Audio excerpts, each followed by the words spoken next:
তো তাহলে আসলে এখনকার যেটা আছে 3.5 লাখ টাকা ইনফ্লেশন অ্যাকাউন্টিং করলে তাহলে কিন্তু যারা নিম্ন আয়ের মানুষ আছেন, যারা হয়তো গতবারে ট্যাক্স দিতে হতো না, কিন্তু এইবার তাদের ট্যাক্স দিতে হচ্ছে।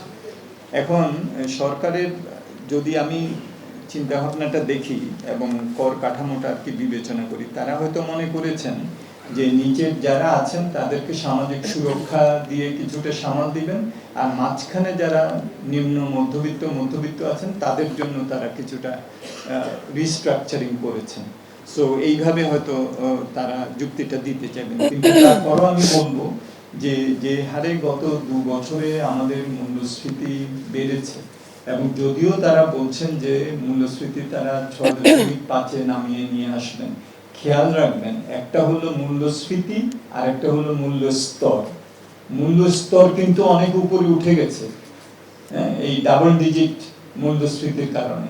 তারপরে যদি তার হারটা কিছুটা কমেও স্তরটা কিন্তু অনেক উপরে থেকে যাবে, এটা কিন্তু আমাদের খেয়াল রাখতে হবে।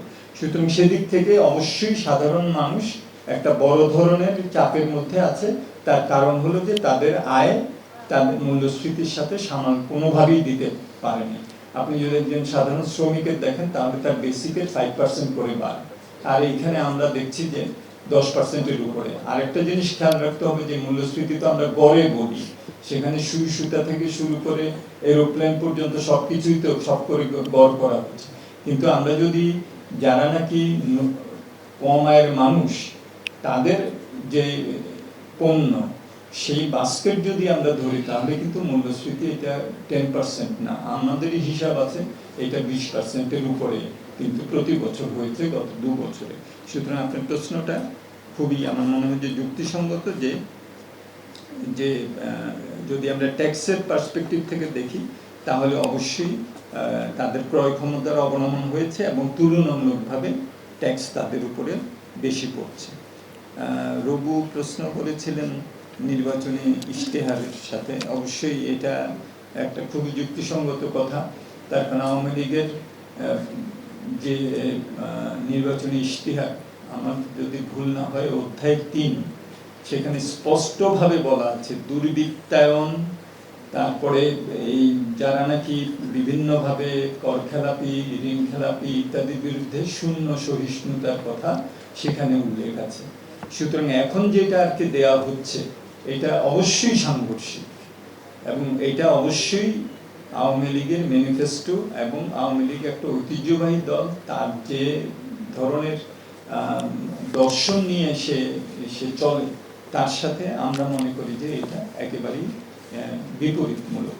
তার কারণ হলো যিনি নাকি কর খেলাপ করেছেন, এবং এটার সাথে কেবলমাত্র কর খেলাপ না, এটার সাথে ঋণ খেলাপি থেকে শুরু করে দেশের থেকে টাকা পাচার থেকে শুরু করে এই যে বড় ধরনের একটা দুষ্ট চক্র বাংলাদেশে সৃষ্টি হয়েছে, এই দুষ্ট চক্রকে কি আমরা মাথায় হাত বুলিয়ে প্রতি বছর তাদেরকে কিছু সুবিধা দিয়ে এই টাকাটাকে আমরা অর্থনীতিতে নিয়ে আসবো, এই রাস্তায় যাব, নাকি আমরা আওয়ামী লীগের ম্যানিফেস্টোর সেই যে দুর্বৃত্তায়নের বিরুদ্ধে যে জিহাদ সেটার দিকে যাব?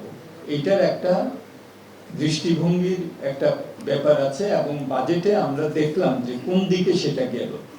তো এটা খুবই দুঃখজনক, এবং এই কথাও এটা আমরা সবসময় বলি যে এটা এই যে এই ধরনের যে 15% দিয়ে টাকা এই জায়গায় যদি বিনিয়োগ করা হয় তাহলে এটা কোনো প্রশ্ন করা হবে না। এইবারে আবার আগের যে এখানে নাকি একটু অস্পষ্টতা ছিল যে মানে তাদেরকে অন্য কেউ ধরতে পারে কিনা, হ্যাঁ, মনে করেন যে ট্যাক্সের টাকা দিয়ে সে সাদা করে ফেললো কিন্তু দুদক হয়তো তাকে ধরতে পারে, হ্যাঁ, এরকম একটা আশঙ্কা কিন্তু ছিল। এইবারে কিন্তু সেইটাও একেবারে বন্ধ করে দেওয়া হয়েছে, মানে অন্য যে কোনো কেউই এই নিয়ে আর কোনো প্রশ্ন করতে পারবে না। খেয়াল করবেন একটা লাইন কিন্তু ওখানে এবার যোগ করা হয়েছে, এটা কিন্তু খুবই গুরুত্বপূর্ণ। তো এইটা কি সিগন্যাল তাহলে আমরা তাদেরকে দিচ্ছি যে একজন সৎ যে যিনি নাকি ট্যাক্স দিচ্ছেন। সো আমরা এই জন্যই বলেছি এটা নৈতিকভাবে এটা অগ্রহণযোগ্য, এটা অর্থনৈতিকভাবেও এটা ফলপ্রসূ না। তার কারণ এইটা যারা আপনারা জানেন যে বছরের পর বছর এটা দিয়েও কিন্তু খুব বড় আকারের যে টাকা আসছে তা কিন্তু না। আমি যদি এখন যদি টাকা না দিয়ে যদি আমি যদি পরে দিয়ে আরো কমে দিতে পারি 30% এর জায়গায় 15%, তাহলে আমি এই কষ্টটা কেন করতে যাব, তাই না? আর মূল কথা হলো যে সিন্ডিকেটটা হয়েছে তারা এই 15% দেওয়াটাকেও মনে করে যে এটাই বা কেন দেবো আমি, দেশের থেকে টাকা তো বেরও হয়তো করে ফেলেছে। সুতরাং সেই দিক থেকে আমার মনে হয় যে এখানে কিন্তু আমরা আশা করছিলাম এবং এখনো আমরা আশা করব যে ম্যানিফেস্টোতে যেটা নাকি বলা হয়েছে সেইটাকে তারা বাস্তবে তারা নেবেন। এটা একটা বড় রাজনৈতিক সিদ্ধান্ত, এই সিদ্ধান্তটা তাদেরকে কিন্তু নিতে হবে। আর একটা যেটা সেটা আপনারা যেটা বলেছেন যে সামাজিক সুরক্ষা খাত, আমাদের ইডি প্রেজেন্টেশনে আছে যে সামাজিক সুরক্ষা খাতে আমরা যদি অন্যান্য যেগুলো নাকি বাদ দেই, যদি আমরা সেইখানে সঞ্চয়পত্রের উপরে সুদ থেকে শুরু করে বানক হয়, সেটাও একটা প্রশ্ন থেকে যায়। তার কারণ হলো যে স্বপ্ন দুই ধরনের হতে পারে। এক ধরনের হলো যে শুধু আমার আকাঙ্ক্ষা, আরেক ধরনের হলো যে আমি এমন একটা স্বপ্ন দেখছি যেটা আমি বাস্তবায়ন করব। তো এই সরকারের একটা স্বপ্ন কিন্তু আছে, সেটা হলো যে ভিশন 2041, রূপকল্প 2041। সেই স্বপ্নের মধ্যে কিন্তু একটা অর্থনৈতিকভাবে উন্নত, সামাজিকভাবে অন্তর্ভুক্তিমূলক এবং পরিবেশ বান্ধব একটা বাংলাদেশ 2041-এর মধ্যে আমরা চাই। এই স্বপ্ন কিন্তু আছে। এখন কথাটা হলো যে আমরা আমাদের পঞ্চম বার্ষিকী পরিকল্পনা, আমাদের বার্ষিক উন্নয়ন কর্মসূচি, আমাদের বাজেট, এগুলো দিয়ে আমরা সেই স্বপ্নের কাছে যাওয়ার চেষ্টা করি। এখন তখন সেই যাওয়ার পথে যদি আমরা যে ধরনের পদক্ষেপ বা অনুমিতিগুলো নেই, সেটা যদি আবার বাস্তবের সাথে সামঞ্জস্যপূর্ণ না হয়, তখন কিন্তু ওই স্বপ্ন থেকে যাবে, সেটা বাস্তবায়ন করা সম্ভব হবে না। সেদিক থেকেই কিন্তু আমরা যেটা বলছিলাম, 9.7%, মানে একেবারে প্রথম যদি আমি একটা সংখ্যা বলি যে এবার ধরা হয়েছে যে আমাদের রাজস্ব আদায় 9.7% অফ জিডিপি হবে। 2022-23-এ এটা ছিল 8.3। 2023-24 চলমান অর্থ বছরে আমাদের যা ধারণা, এটা যে রিভাইজ যে বাজেট করা হয়েছে তার থেকে অনেক কম হবে। এবং সেটার সাথে যদি আমি এই 9.7%-এ যদি যেতে চাই, তাহলে আমাদের প্রায় 25 থেকে 30%-এর মতো আমাদের বাড়াতে হবে রাজস্ব আদায়। সেইটা বাড়াতে গেলে যে ধরনের পদক্ষেপ দরকার, তার মধ্যে সবচেয়ে বড় পদক্ষেপ হলো যে ডাইরেক্ট ট্যাক্সেশন বাড়াতে হবে।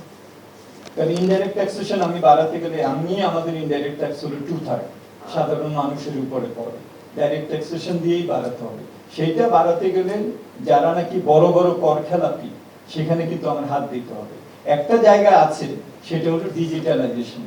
আপনারা দেখবেন যে আমাদের সিপিডিডি একটা যে প্রেজেন্টেশন যেটা হয়েছিল কয়েকদিন আগে, digitalization of the taxation system, সেখানে কিন্তু এনবিআর এর চেয়ারম্যান দেখিয়েছেন, এবং এটা বিশ্ব বিভিন্ন কম্পারেটিভ স্টাডি থেকেও বেরিয়ে আসছে যে বাংলাদেশে সবচেয়ে কম টাকা ব্যয় করে ডিজিটালাইজেশনের মাধ্যমে সবচেয়ে বেশি টাকা আদায় করা যায়। 22 পয়সা যদি আমরা ব্যয় করি আমাদের রাজস্ব আহরণের পেছনে, তাহলে 100 টাকা আমাদের এবং এটা তুলনীয় সব দেশের মধ্যে এটা সর্বোচ্চ। তাহলে আমরা এইসব জায়গাগুলোতে স্বপ্নটাকে বাস্তবায়ন করার জন্য কেন আমরা হস্তক্ষেপ করি না? আমাদের একটা ইএফডি বসাতে আমাদের কেন এত বছর লেগে যায়? আমরা এই পর্যন্ত মাত্র 9,000 ইএফডি বসিয়েছি। এখন প্ল্যান হলো প্রতি বছর 60,000 করে, আগামী 3 লাখ ইএফডি এইসব জায়গাগুলোতে কেন আমাদের ডিজিটালাইজেশনে আমরা বিনিয়োগটা করি না? তার কারণ এখানে একটা রাজনৈতিক অর্থনীতি আছে।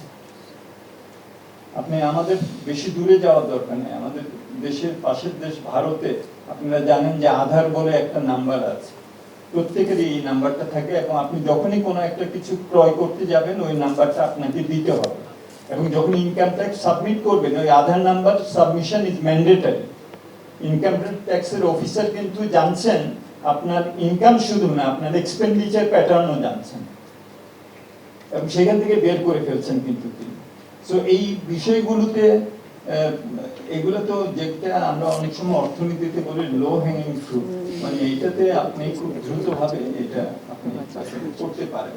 তো এই জায়গাগুলোতে যদি আমরা যদি বাস্তবিক পদক্ষেপ যদি আমরা যদি নেই, তাহলে স্বপ্ন অবশ্যই বাস্তবায়ন করা সম্ভব।